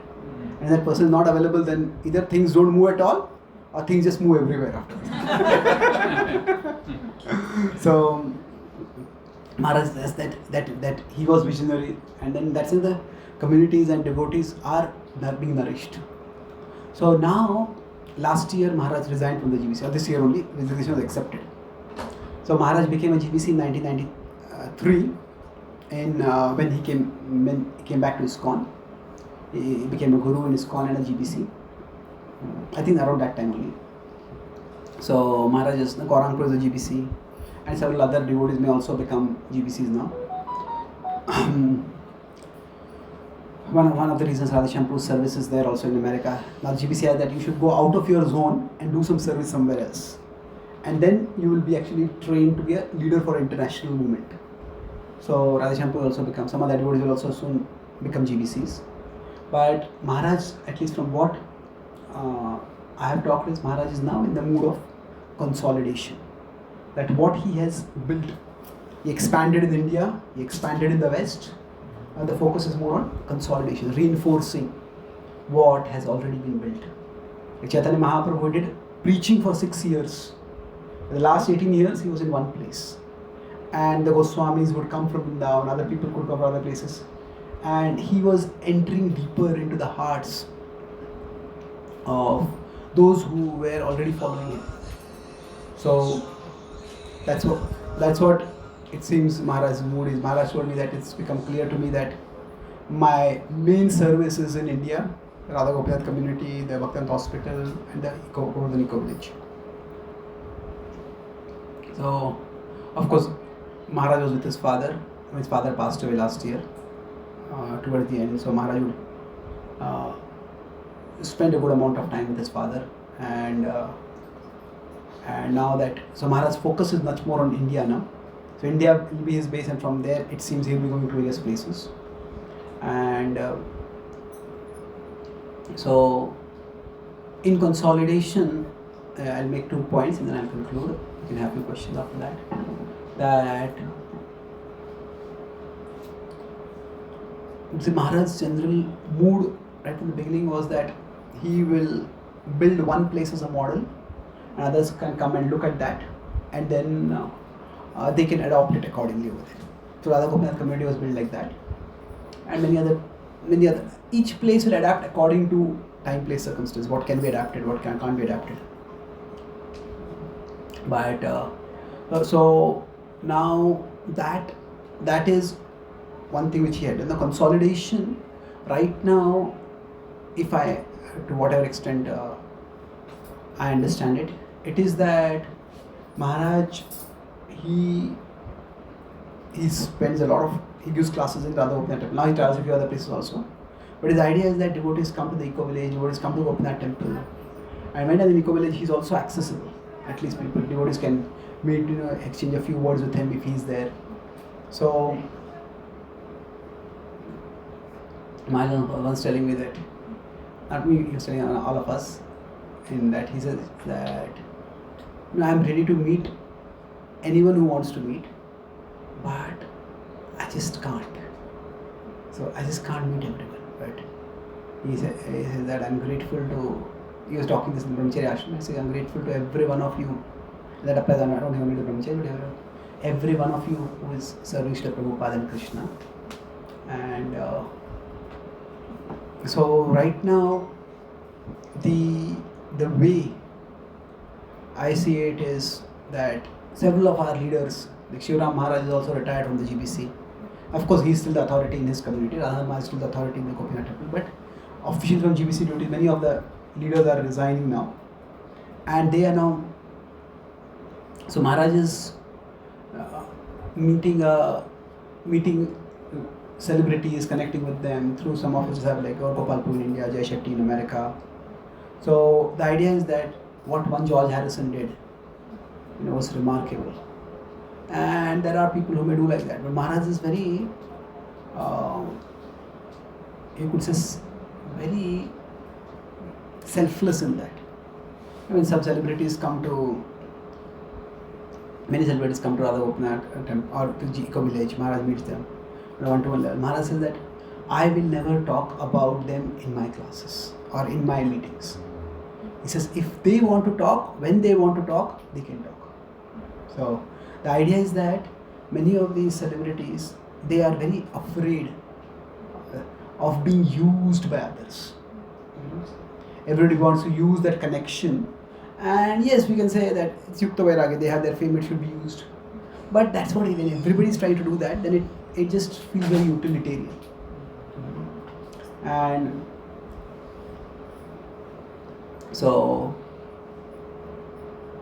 Maharaj, so it seems Shyam Sundar Prabhu, we know that, may have known that incident when we wanted some Lakshmi for the temple in London, and Shyam Sundar Prabhu asked George Harrison. George Harrison gave at that time, but it does seem that was the time onwards he started withdrawing himself, and afterwards he was connected, but he was never like very connected. Many reasons, but overall, in his biographies, when he's written, there was like one phase in his life. He explored various paths. So in the Krishna, he also had a Krishna phase in his life. So sometimes now, who will feel used by when, by what we can't say. So we have to be careful. Maharaj is extremely careful about it. But he is talking with, is connecting with a lot of influential people, and again giving them appreciation of Krishna consciousness. So Maharaj initially he did some events, and he was spoke in the House of Commons, he spoke in companies. But Maharaj said that that takes a lot of toll for me. He says, preparing for the occasion speaking, he says, rather you bring individual people to me, I'll talk with them. So that's what Maharaj is not so interested in just going to big forums and speaking in big forums. He may go to big forums, or he may have big celebrities coming and talking with him, and he spends time with them. So that way. And then with respect to the community building, that is, I would say, his biggest legacy. Wherever we are. I was in London, so in UK. I went to Scotland for the first time. So there are devotees there also who are inspired by Maharaj. Some of them initiated when they come to Maharaj comes to the manor. So Maharaj basically, he is, got devotee ask, is Maharaj a liberal or a conservative? So I told him that what I see is Maharaj is a non-disruptor. The overall trend is liberal. He doesn't take, it's an intentionally conservative stance. Where the overall culture is conservative, he doesn't take intentionally liberal stance. His focus is on whatever is the way things are going on, within that, how can people move toward Krishna? So, now sometimes you can disrupt and take people towards Krishna also. But in my understanding, that's like a high risk approach. Like, somebody is here and we are here. Till you come to Krishna consciousness means like take a high jump from here to here. Now few people succeed, but many they go lower down. So that somehow doesn't work very well. So this actually Krishna says don't do this in 326. Na buddhi bedam janayet ajnanam karma sanginam. So other ways basically create steps gradually for people to come to it. So this, in my understanding, is the mood of Maharaj. People will take gradual steps, and from where they are, they'll come towards Krishna. So whoever is ready to show whatever level of connection, commitment, Maharaj accepts that, and then he engages them accordingly. And different devotees or different well-wishers, they are at different steps in this ladder. But there is a huge amount of outreach happening. And I was talking about monks, I concluded with that one. See, one of the things, this is like I said, 10-15 years ago, if somebody would become a brahmachari, it's like the whole movement, the whole idea was you are brainwashing young people and you're taking people away. Now that is not there at all. I mean, it's still there to some extent, but that is not the primary perception of our movement. It's like monks are seen as sources of wisdom. I mean, there are 3-4 monks in India who are quite influential, but I feel that Gaur Gopal Prabhu was a pioneer in that, and it was Maharaj who encouraged him to do that. It was this is one of the things I find very significant on Maharaj. I mentioned this, I'm sure I mentioned this last time also. Maharaj said that in our movement we have many empowered devotees, but we do not have enough leaders to engage empowered devotees. That means empowered devotees means they have both the ability and the desire to do a lot. But if we try to fit them into a particular box or a particular paradigm, it doesn't work. So basically, through people like Gaur Gopal Prabhu, initially thought, why is he talking about self-help and mundane things like that? And he's not talking about Krishna at all. Yes, but it was an incremental approach. See, basically what happens is that everybody needs sattvic wisdom. Now, they may not know it, they may not know the word sattvic, but everybody needs wisdom for living practically in the world. So, see, even when we call practical application of the Bhagavad Gita, most of practical application of Bhagavad Gita is how to live in this world to get out of the world. Isn't it? It is not how to live better in the world. So that is Maya. Well, that's not necessarily Maya. It can be, but it doesn't have to be. But the idea is people are going to need sattvic wisdom. And if we don't give sattvic wisdom, somebody else is going to give it. In the Mormon church, I was in Salt Lake City. So the Mormons are a group of Christians who are considered a bit heterodox. They are not accepted by major Christian denominations, but now they are. They accepted many polygamy and other things that accepted. But anyway, Stephen Covey was actually a Mormon, and in their tradition, they consider him to the biggest Mormon preacher. Now, among the millions of people who read Seven Habits, most people don't even know that he's a Christian. What is he called a Mormon? But that was a book which reached millions. And then he has a subsequent book. One of the books is The Divine Center. That's also quite a big selling book. And The Divine Center is all about not just Jesus, but the Mormon way to Jesus. So it's a step. So lots of people take that first step, and a few people take the next step. So there are others who have done that, Christians who have done that. There are Buddhists who have done that. If you say Buddhist mindfulness, the word mindfulness is also with Buddhism in the West, even in India. But actually, in the mindfulness that they teach, there is very little Buddhism, actually speaking, if you say. But people get an appreciation for Buddhism by that. And then they become very old. Actually, I don't know how much in India, but in the West, Buddha has become like a culturally cool icon. Laughing Buddha, sleeping Buddha, reclining Buddha. I was in a devotee farm community, and I saw in the outdoor there are more Buddhas than Krishna. And I said people feel comfortable with Buddha, not so much with Krishna.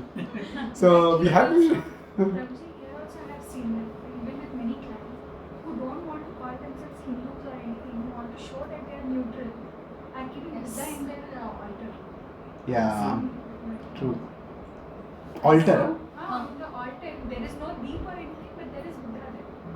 Or there's a big Buddha statue Yeah. or something. So it's like. To show you are modern and you are neutral and you are open to all Yeah, true. opinions.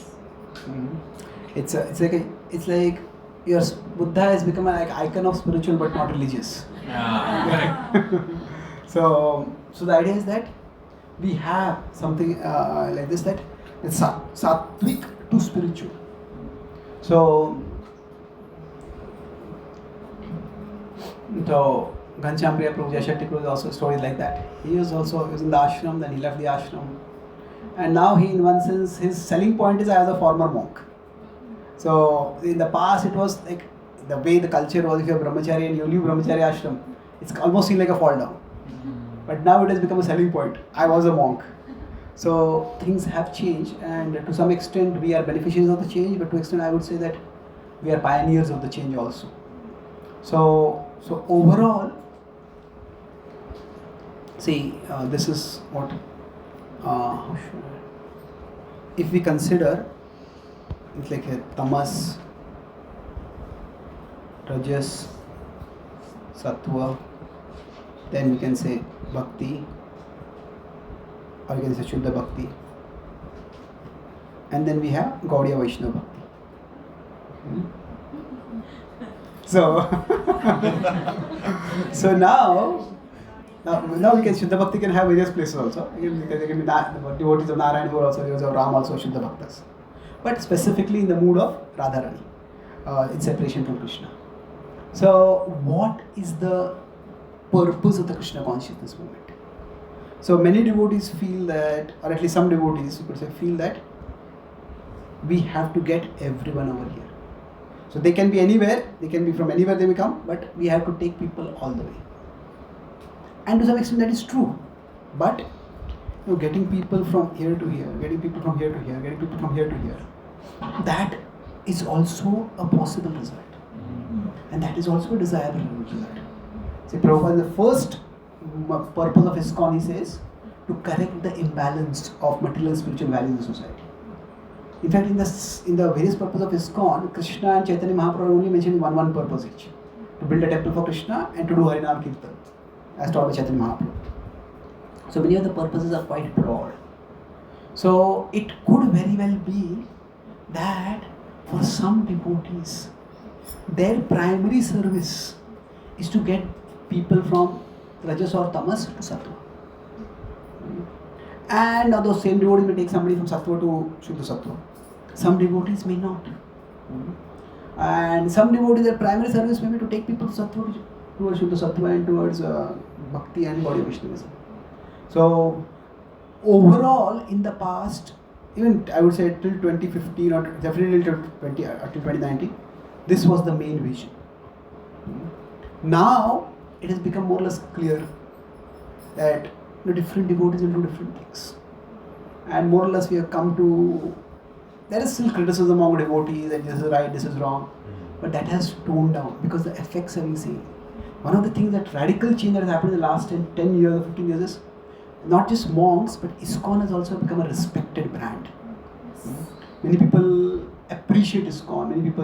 Many companies want to associate with ISKCON, and we have CSR and other things. So that is because we are also doing this kind of outreach, which people can appreciate. So it's like if we consider in our stages of bhakti, there is Shraddha, then after that Sadhu Sangha, then we have Bhajana Kriya, we have Anartha Nivritti, and then we have Nishtha, and then all that goes on to Ruchi and Asakti and Prema. So we have. So now if you consider most of the classes that we had are focused on this area. Bhajana Kriya and Anartha Nivritti.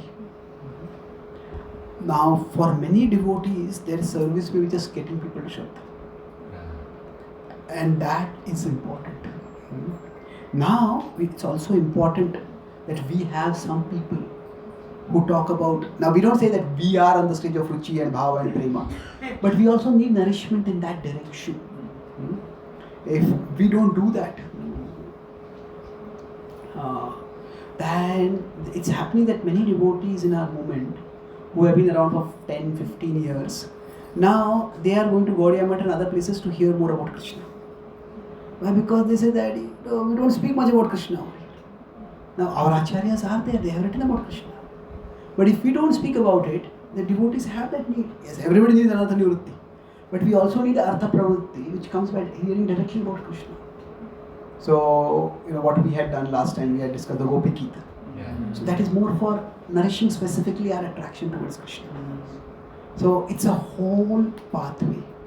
Now maximum people will actually be needing the journey towards Shraddha only. So it is not necessary that every preacher has to take every single person all the way. Some devotees may focus only on building Shraddha. Some devotees may focus only on, say, Bhajana Kriya, how to practice it. Some devotees may focus on Anartha Nivritti. And some devotees may choose to focus only on the subsequent, like say, Ruchi and Bhava and Prema. So basically, if you consider these stages not just as distinct stages, they are distinct, but they are also overlapping to some extent. It is not that if we are not done Anartha Nivritti, there is no Ruchi at all. There is no Asakti. Some Asakti is there. It may not be very strong or very deep, but it is there. So different devotees will nourish different people in different ways. So that breadth of vision that Maharaj had, I would say, that has played a significant role in accommodating different devotees. So Govind Prabhu is focusing more on the outreach of Dharma. So where we feel there's so much adharma in the world today, and just some people will come to Bhakti, but some people will just come to Dharma more. That's also valuable. It's important. So that breadth of vision, see, we talk a lot about depth in Krishna consciousness. But as much as depth is important, breadth is also important. So Maharaj is very deep in his Krishna consciousness. And because he is deep, he can also be broad. So that he appreciates devotees doing endeavors in many different ways. And someone makes some mistakes, they learn from the mistakes and they grow. So he is not so much focused on, you could say, catching people when they make mistakes. Lets people learn and grow from the mistakes. And that way, a lot of talented, dedicated devotees, people become devotees and they continue serving. And right now, through especially the eco-religion projects like that, so many people who would previously not even consider Krishna consciousness, not only they're considering it, but they are exploring it, they're connecting with it at various degrees. And we have the capacity to accommodate people at various levels. So it's like, so I said, Maharaj is not so much liberal or conservative, he's a non-disruptor. Non-disruptor means if somebody has an inclination to serve Krishna in a particular way, and somebody is moving toward Krishna in that particular way. They may not be moving very fast, they may not be going all the way, but it is, I'll conclude this one of Maharaj disciples are telling me, sometimes we are so anxious that people go to Krishna in the next life that we are unable to keep people with Krishna in this life. That is what happens. We push people so much, you don't want to take birth again. Is what devotee told me. I feel maybe I should not take birth this time also. That's one very articulate, you could say semi-devotee. He was born in a devotee family. He was in a Gurukul. So he told me that he said my prominent memory, he's a young man now. He says, my prominent childhood memory is my parents' constant disappointment that I was not the reincarnation of Prahlad Maharaj.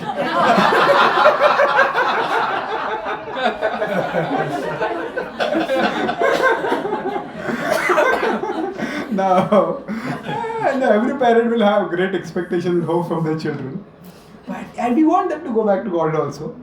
But they have to live this life also. And in trying to push them forward, we push them so much that they go away from Krishna. So yes, we all need to push people. But how much? It is the Falena Parijayate.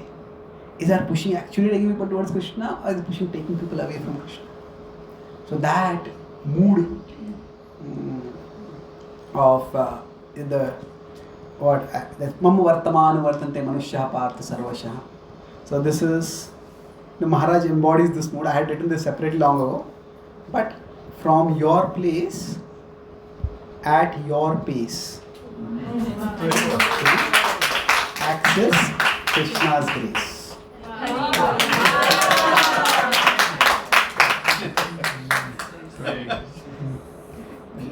From your place, at your pace, access Krishna's grace.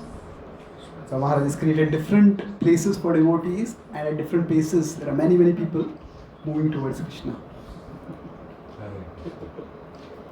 So I'll summarize what I discussed. We discussed mainly the broad phases. So I would say the pre-bhakti phase or pre-manifest bhakti phase, we can say. That is when he was seeking that idea of non-sectarian.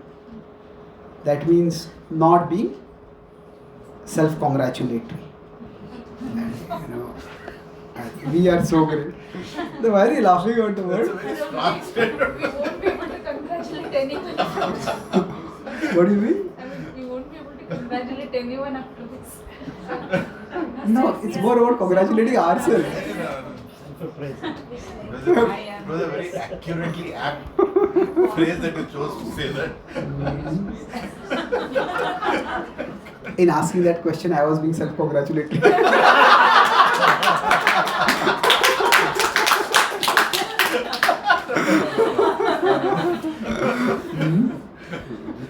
Then as a pujari, the Maharaj told that Bhajanananda, That is so. That's why even when he got involved in so many things later, his connections with Krishna is very strong.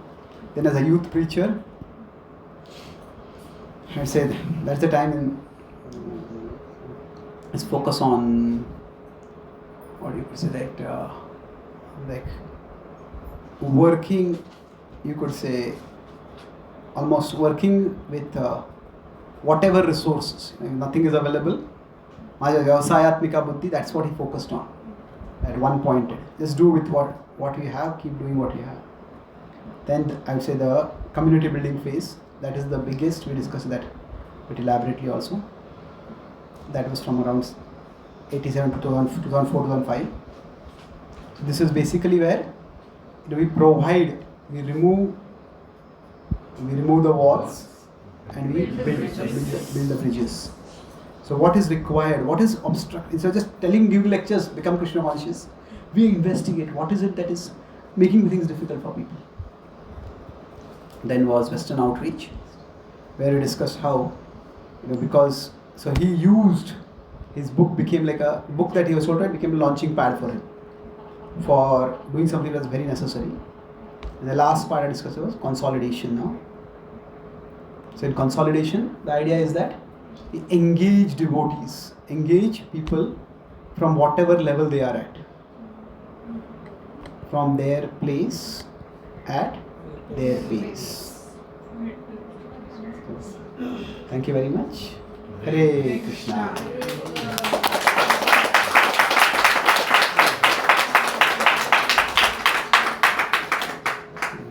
Questions? Prabhuji, I have a question. So if we are a non-disruptor Prabhuji, sometimes... No, I don't necessarily say that all of us necessarily in following Maharaj have to be non-disruptors. We'll have our natures. Okay. Yeah. So let me say like this. In a non-disruptor kind of a mode, can we criticize what is happening? Because sometimes it is part of preaching. That, Of course, I would say it's not that. See, in one sense, any kind of education involves some correction. This is how you think, and this is what you're thinking is wrong, this is what is right. So, I don't think criticism itself is a problem. It's how the criticism is done. It's done in a way that people are not publicly shamed. It's not done in a way that comes off to others as an ego trip from our side. It does not come off in a way that it's self-congratulatory. So, I think a lot of nobody can actually lead a community without needing to correct people, isn't it? Otherwise, everybody will go in their own directions. Certainly, corrections are required, but it's more about how it is done. Okay, actually, it's very nice. I was supposed to tell this, I forgot. It's a simple example, but say now a lot of young people have started coming to our temples. I don't know if you notice it. These young people, it's like, and they may have a boy and a girl, boyfriend, girlfriend, they'll come together, but they'll come to the temple. And nowadays the cool thing is to take a selfie. So wherever they are. So at Radhagopala temple, what happened was, many times young people take selfie with their deities. Now, turning our back towards the deities was not a good thing.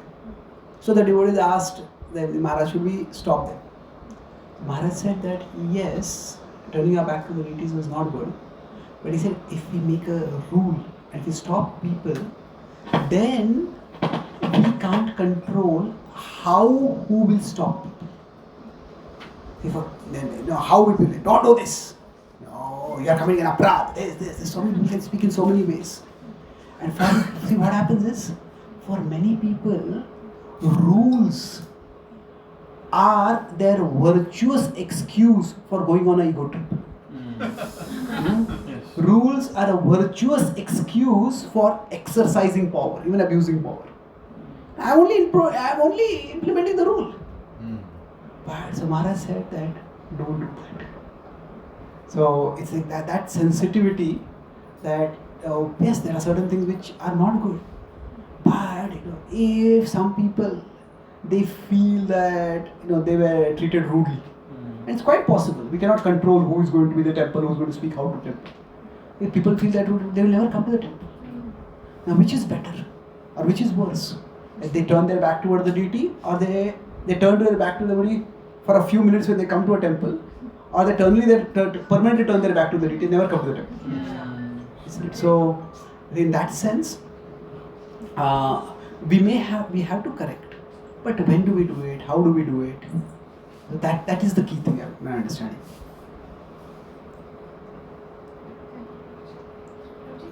This is there only in Radha Gopinath, because in other temples we still have no selfie. No, my understanding is that selfies are not to be taken. That maybe notice might be there, but it's like how much do you enforce it? Here in the temple, the security guard is snatching away the mobiles and people are getting afraid. Like the mobiles are gone. I mean, they're pretty rude and. Yeah, so it's more like it's more like enforcing, more of enforcing something. So.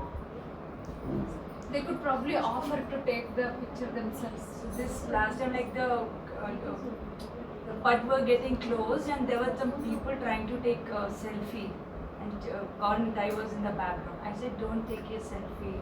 They said, no, God, DTs didn't come. I said, it's not about DTs coming. You are turning your back towards God. Oh yeah. So people don't even realize that they're turning their back towards DTs while taking selfie. It's not. Then they realize, yes, we are turning our back. They said, thank you so much. Yeah. I was at a temple, where was it? In Canada. That was quite clever. In the temple hall, they have created a selfie spot. It's very nice. It's basically like Even in Ayodhya Ram Mandir, they have created a selfie spot. Oh, is it? Yeah. Photo booths many places. Yeah, so it's like basically like a very beautiful background.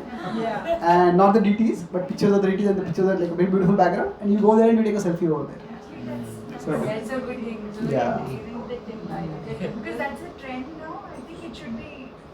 yeah, it's actually very nice that people are not young people are not ashamed of going to a temple. They want to share that I went to a temple. And it's nice, even those of their friends who don't come to a temple, they get to see the deities, which is also a good thing. So it's like which rules are small and which rules are big. That is, Prabhupada says intelligence means to see things in their proper perspective. So a few years ago there was this debate that if we make Mahaprasad, we make Mahaprasad packets, should we put pictures of the deities on those? Because after the people take the prasad, people will throw away the packet, and then a foot may be on fall on that. So what do we do? So general consensus was that Krishna is merciful, so we can put pictures of Krishna, but better not put pictures of the deities. So we can have some picture of Krishna on the prasad packet, and that way people get to see Krishna also. But then there's a difference between the picture of Krishna and the deity of Krishna. So that's something. Hare Krishna. I think it's. Yeah. Similar question, like when we get the calendars or temple calendars, so those are getting piled up every year. So what should we do after the previous calendars? Ask Subara Bro, he did something. You know, Make a collage, okay? I'll give it a photo frame. That's a good idea. All the corporate gifts will Usually we give. cut them and then we make a photograph it, and whenever some guest comes or whenever you are going to birthdays or your relatives, just give that as a gift. We make photo frames of those calendars and then we give it. That's a creative idea.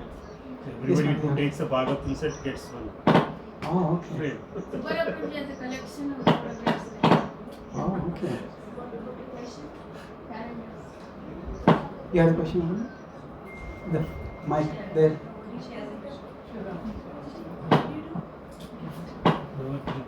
Hare Krishna. Yeah, so earlier you mentioned about material means lacking in spiritual and also pointing towards spiritual or preparing towards spiritual. So I didn't understand how material can prepare one for spiritual life. Okay, so as in that example, if somebody has by their past upbringing come towards sattva, you can say sattva there is no bhakti, and therefore it is lacking in spiritual. But sattva is a better preparing ground, launching pad for spiritual than is rajas or tamas, isn't it? So in that sense, it is good. So like somebody may have studied a lot and they have got many degrees. Now we could say all this is avidya, it's all it's all ignorance. okay, that may be true at one level because they know knowledge of Krishna. But maybe that knowledge they can use in Krishna's service afterwards. In acquiring that knowledge, they have developed certain discipline, certain dedication that they can use in Krishna's service. So like even that meat eating example, the religious Pope was eating meat. You can see this is lacking, or we can see that, okay, in spite of eating meat, this person is a religious head and he is inspiring people to move towards God. The same situation can be seen in two different ways. So, and both are valid ways of looking. It just depends on the context. In the whole concept of vibhuti, in the 10th chapter of the Bhagavad Gita is how the material is pointing towards the spiritual. So depending on what is anukul for whom, it depends on that how one can connect with Krishna, or how one can help someone else to connect with Krishna. Some people need to be told that what they have, that's not enough, you need to connect with Krishna. Some people need to be appreciated for what they have, and then they themselves connect with Krishna. So it depends. So when Prabhupada met George Harrison, Prabhupada appreciated that he was singing about Krishna, and he was already interested in Hare Krishna. Prabhupada said, sing more about it. When Prabhupada met Ambarish Prabhu, Ambarish was known as a celebrity. Alfred Ford, he was not a celebrity, but he was still a very wealthy person. But the first thing Prabhupada said, so you are the great grandson of Henry Ford, where is he now? So Ambarish Prabhu says that, tells the pastor that Prabhupada was not flattering me. So Prabhupada saying that, okay, he had so much wealth, where is he gone now? This wealth is temporary. So he actually appreciated Prabhupada for being that candid. So where is he now? So it depends. Both approaches can be used. In fact, the more qualifications one has, it is a plus point for us to say also that such and such person is actually engaged in Krishna consciousness. Yes, Like that is so true. many scientists have written, like you are, so many of you like have done from prestigious institutions engineering, and that's what we flattered, right? In your introduction. The idea is that if somebody, it's almost like the material gets value after you become spiritual. Exactly. For material people to understand. But see, examples have that contextual value. Like the series of zeros, and when you add 1 to it, it becomes value. And that from a paramarthic perspective is true. But from a vyavaharik perspective, you can't call all of them as simply zeros. Especially with respect to parenting. After I've been in the West, in Indians, even if they are not spiritual, Indians are very serious about parenting. They may be in Rajoguna completely. They don't even want the children to do anything spiritual, go to temple, do anything. But they may just want the children to succeed and become famous and wealthy and all that. But if a child falls sick, they'll move heaven and earth to take care of their child.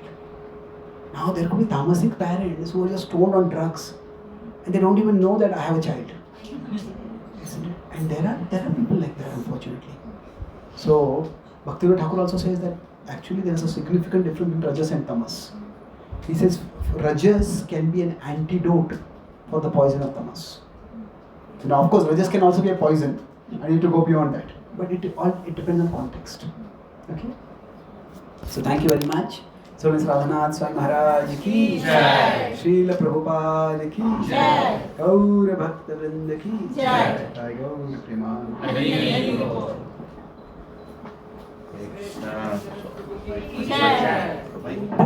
Krishna. I'll keep something. So how many of you felt that